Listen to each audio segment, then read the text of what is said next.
I couldn't think anymore. Calm voices surrounded me, steady and reassuring, guiding me through a moment that felt deeper than anything I had known before. I wasn't trapped or overwhelmed in a frightening way, but held by attention, by presence, by the quiet feeling of being understood without needing to explain myself. My thoughts softened, my senses filled with warmth, as if I had stepped into a space where the outside world no longer mattered. There was no rush, no pressure, only intensity, shaped by care, intention, and patience. The voices blended together, gentle and approving, leaving me with a steady warmth in my chest and a sense of belonging that surprised me more than anything else. "Look at her," one of them said softly, his voice full of admiration rather than demand. Completely lost in the moment. And I had never felt anything like it. And I didn't want it to end or fade into something ordinary. "Before we begin, let me ask you something. How far do you think this will go? Stay until the end. And I promise it will be worth it. And if you enjoy stories like this, take a moment to show your support. You won't want to miss what comes next. Let's begin. Are you here alone tonight?" The voice was smooth and calm, confident without being overwhelming. The kind that didn't push but didn't hesitate either.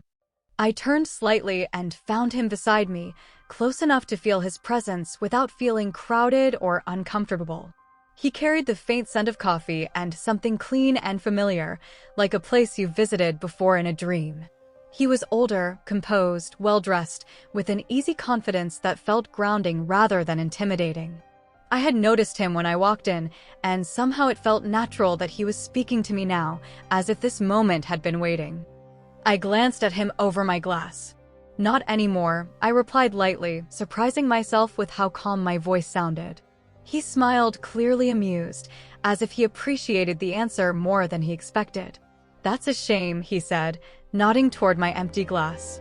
"Because I was about to offer you another." I shrugged and tilted my head, letting a small smile form. "You still can, but I don't usually stay long." His eyes softened, curious rather than intense, thoughtful rather than calculating. "Neither do I." There were no games between us, no forced charm, just two people recognizing something familiar in each other without naming it. I leaned in slightly, lowering my voice as if sharing a secret meant only for him. "Your place?" He paused for a moment, considering, then smiled and set his glass down carefully, as if making a deliberate choice. "Let's go outside."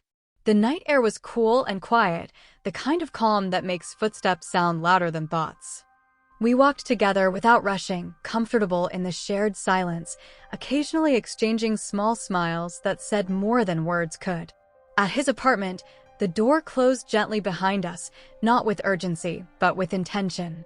Instead of tension, there was ease. We talked slowly at first, then more freely, laughter mixing with honesty and stories that felt safe to share.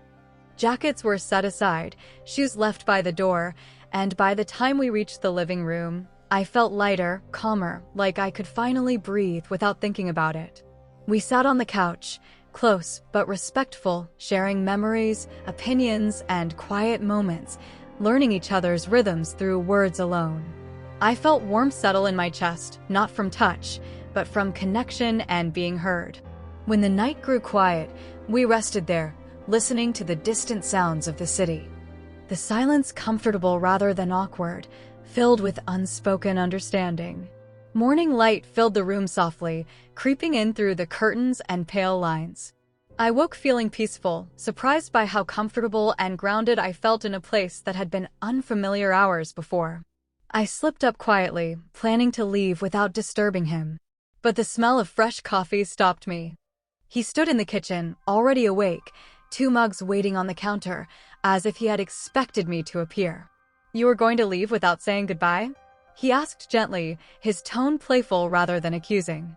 I smiled, a little embarrassed. "I didn't want to wake you. Besides, I didn't expect a morning like this." He handed me a mug, warm and steady in my hands. "I like mornings," he said, "especially unexpected ones." We stood there sipping coffee, the silence warm and unforced, filled with the quiet understanding that comes after a night of shared conversation and honesty. Then he spoke again, almost casually, as if testing the idea aloud. I have a few friends coming by later. Old friends, just conversation, cards, laughter, nothing complicated. You're welcome to stay if you'd like. I raised an eyebrow, curious rather than hesitant. And what kind of night do you think it will be? He smiled, sincere and relaxed. A good one. I laughed softly, considering the invitation. Are they kind? He nodded without hesitation. Very. I looked down at my mug, watching the steam rise and disappear. Last night had surprised me. This felt like a continuation, not something reckless, but something chosen with care. I took another sip and nodded. All right, I'll stay. His expression softened with clear approval. Not possessive, just pleased. By late afternoon, the apartment felt full of anticipation, not nerves, just energy and quiet excitement that hummed beneath the surface. I stretched on the couch and glanced at the clock, feeling time move more slowly than usual. Soon, may I take a shower? I asked, already knowing the answer. He smiled easily. Of course. The warm water helped me think, washing away lingering doubts and replacing them with calm curiosity. I let my mind wander, not toward expectations, but toward openness. How would they see me? Not as something to impress or perform for, but as someone to know. When I stepped out wrapped in a borrowed robe, I heard voices in the living room, low and friendly, layered with laughter and ease. They had arrived. I paused for a breath, studying myself, then stepped forward. The conversation softened as they noticed me. There were smiles, nods, gentle greetings, introductions offered with warmth rather than formality. I joined them easily, sitting beside him as names were exchanged and small talk flowed naturally. His hand rested near mine, not touching, just present, a quiet reassurance that grounded me. He smiled at me, calm and steady. We talked, laughed, shared stories about work, travel, mistakes, and things we loved. One of them leaned forward, listening closely as I spoke, genuinely interested in every word. Another nodded thoughtfully, adding a kind comment that made me smile wider than I expected. I felt included and valued, like my words mattered and my presence belonged there. At one point, he leaned toward me and said quietly, "I'm glad you stayed." I smiled back, feeling the same warmth. Me too. The evening flowed naturally without pressure or expectation. Cards were played, jokes shared, drinks refilled, stories retold and improved with laughter. At times, someone would meet my eyes and smile, not with expectation, but with appreciation and kindness. When the night finally slowed and the room settled into comfortable quiet, I felt full in a way that had nothing to do with physical closeness.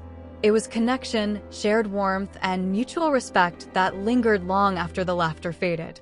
As they said their goodbyes, he walked me to the window, the city lights glowing below, steady and bright. "Didn't think you'd enjoy a night like this?" he asked softly. I shook my head, smiling with honest surprise. "I didn't know I needed it," he laughed quietly. "Some people chase moments. Others learn how to stay present." I looked at him feeling calm, certain, and grounded in a way I hadn't expected. I had a feeling this wasn't the end of the story, just a gentle beginning. Some people dream of nights filled with connection like this, but only a few know how to create them. Be honest. Do you think you could keep up with a heart like hers? Share your thoughts. And if this story spoke to you, let me know. Thank you for listening, and I'll see you next.